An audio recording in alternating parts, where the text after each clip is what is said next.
Hello students, this class is for class 9. Today we are going to discuss about the chapter atomic structure and chemical bonding. So let's start the class. Our topic is atomic structure and chemical bonding.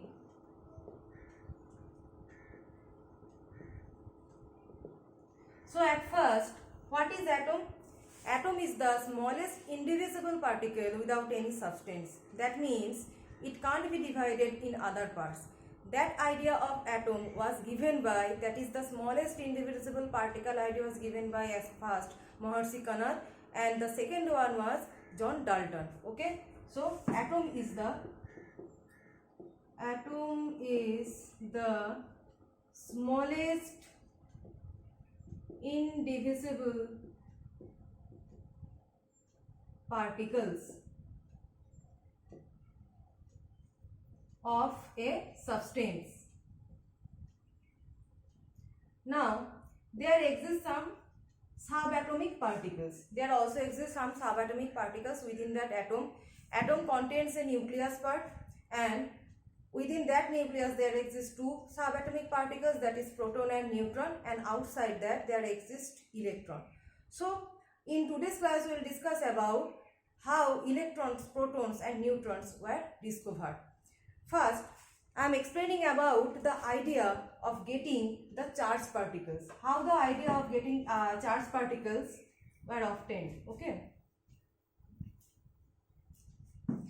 There exists a term static electricity,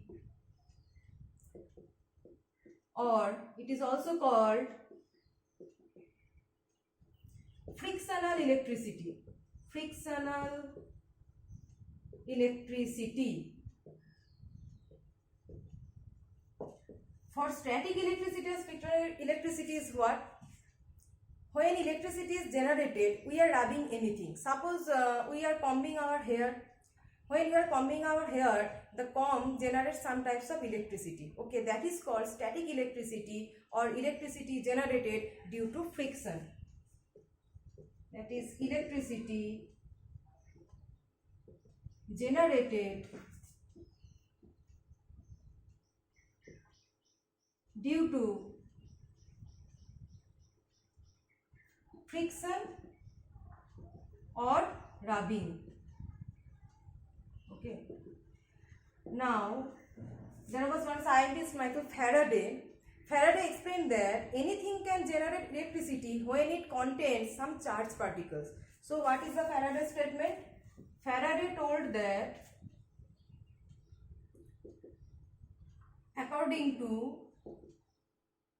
Faraday, any substance can generate electricity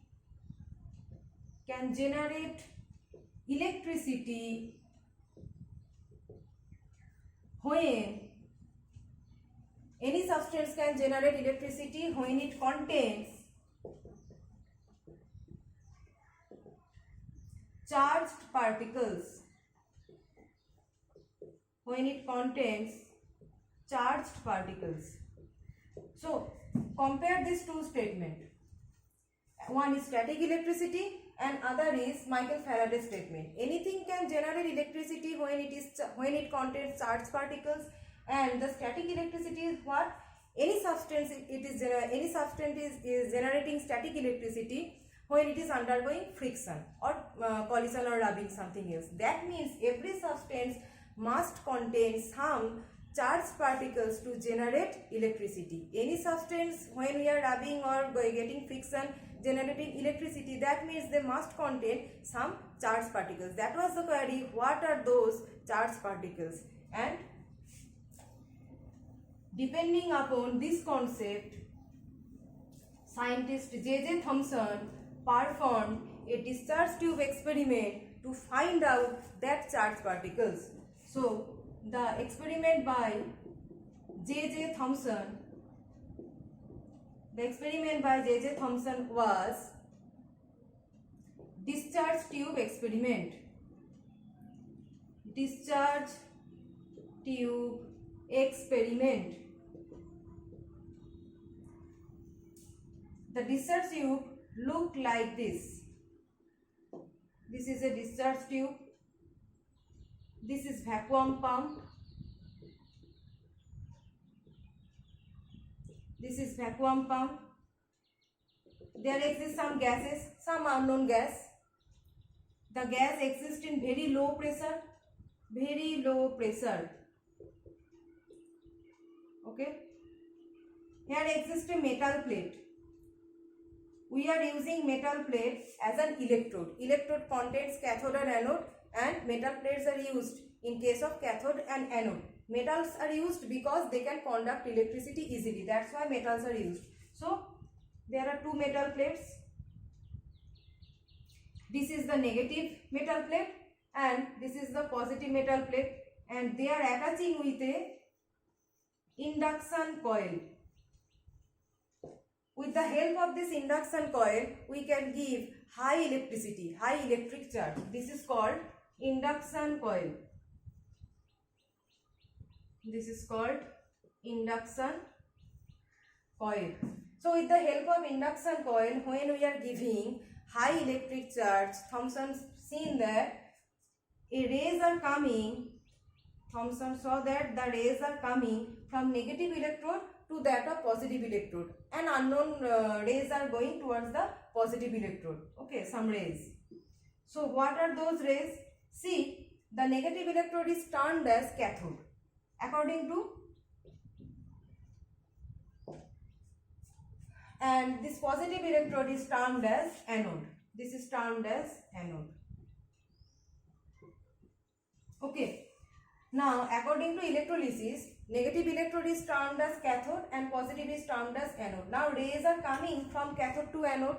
That's why these rays are called as cathode rays. These rays are termed as cathode rays because they are going from cathode to anode. That is, they are generating from cathodes. Hence, cathode rays. Okay.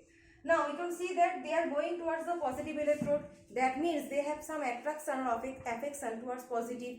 And positive can only attract negative things. That means these cathode rays must be negative to get attracted towards that positive electrode. That means cathode rays are negative. Okay. So this was the discharge tube experiment. By this vacuum pump, we are pumping out the gas inside this field and making a vacuum and putting the new gases. Okay. So this is the whole setup of discharge tube experiment by J.J. Thomson.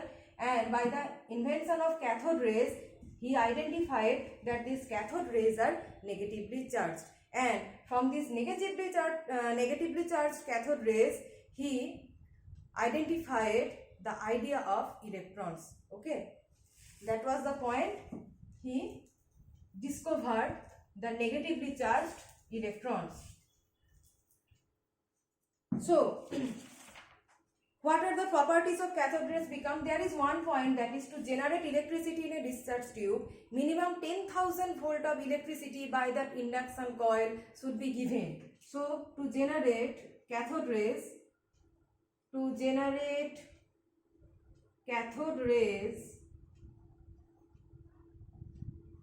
minimum 10,000 volt, minimum 10,000 volt of electric charge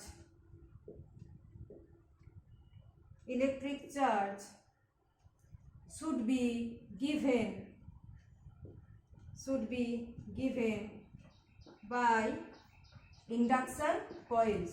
by induction coil. Now, by this discharge tube experiment, what are the properties Thomson got? Properties of cathode rays.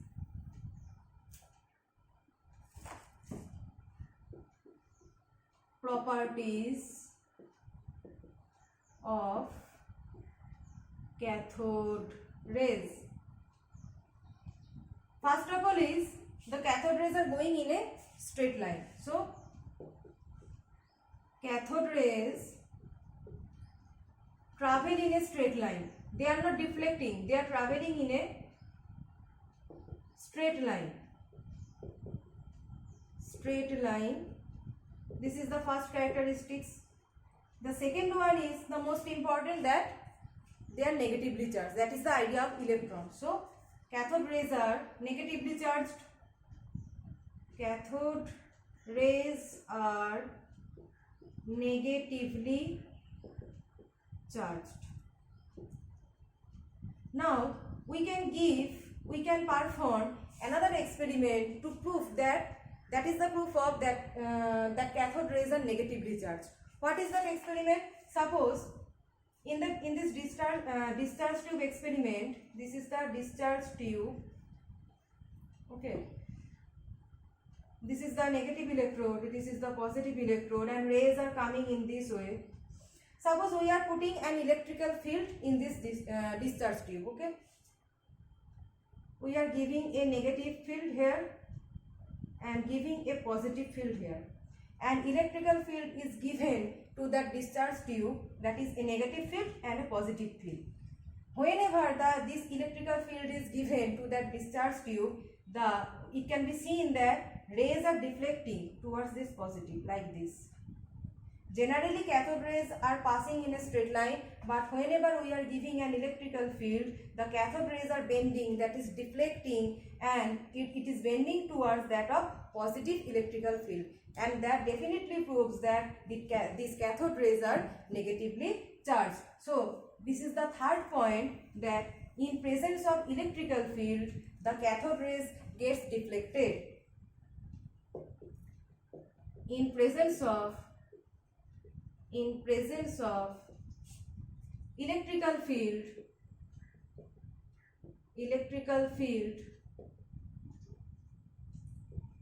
cathode rays deflects towards what? Cathode rays deflects towards the positive field, cathode rays deflects towards the positive field. And this third point is important, and definitely it is proving that these cathode rays are negatively charged. So I have discussed about 3 properties of cathode rays. In our next class we will discuss about some more properties of cathode rays and the discovery of protons and its characteristics.